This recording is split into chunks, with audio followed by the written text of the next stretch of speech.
Сәлеметсіздер ме, құрметті әріптестер. Бүгін мен сіздерді кері байланыс алуға болатын онлайн платформамен таныстырғым келіп отыр.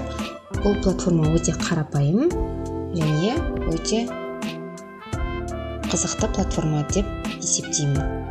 Енді бұл платформамен жұмыс жасау үшін міндетті түрде padlet.com сайтына кіресіздер. Google жолына padlet.com деп жазсаңыз, сіздерде осы Padlet платформасының парақшасы ашылады.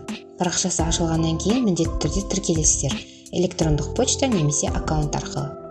Тіркеліп болғаннан кейін сіздерде осындай пайда болады, яғни осындай терезе пайда болады. Бұл жерде жұмыс жасау өте қарапайым, яғни оқушыға кері байланыс алуға немесе әртүрлі сұрақтар қойған кезде пайдалана аласыздар. Сонан соң, яғни Padlet тақтасын құру батырмасын басасыздар.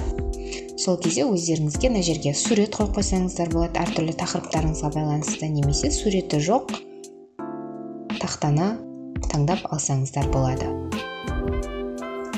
Неге біздерде осындай тақта ашылды? Оқушыға ұсынған кезде оқушы плюс батырмасын басу арқылы өзінің кері байланысын жаза беретін болады. Немесе сұраққа сұрақ қойып, соның жауабын оқушыға табуға осы тақтаны ұсынсаңыздар болады. Неге? Бұл платформаның ерекшелігі, мына жерде оқушылар әртүрлі пост арқылы жауап берсе болады, немесе слайд арқылы жауап берсе болады. Әртүрлі формада жауаптарын осы жерге жазып көрсетсе болады. Неге? Слайдты осы жерге жазып, немесе өздерінің суретті жүктеп қойса болады осы тақтаға. Яғни өте керемет платформа.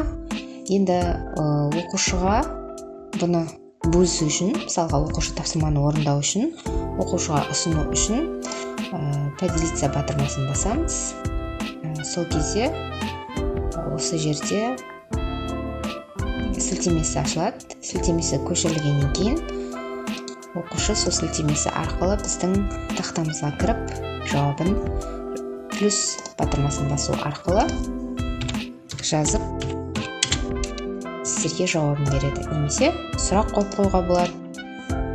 Өзіңіздің қажеттілігіңізге қарай, өзіңіздің әдіс тәсіліңізге қарай, сабақтың кезеңіне қарай әртүрлі түрлендіріп пайдалануға болатын платформа.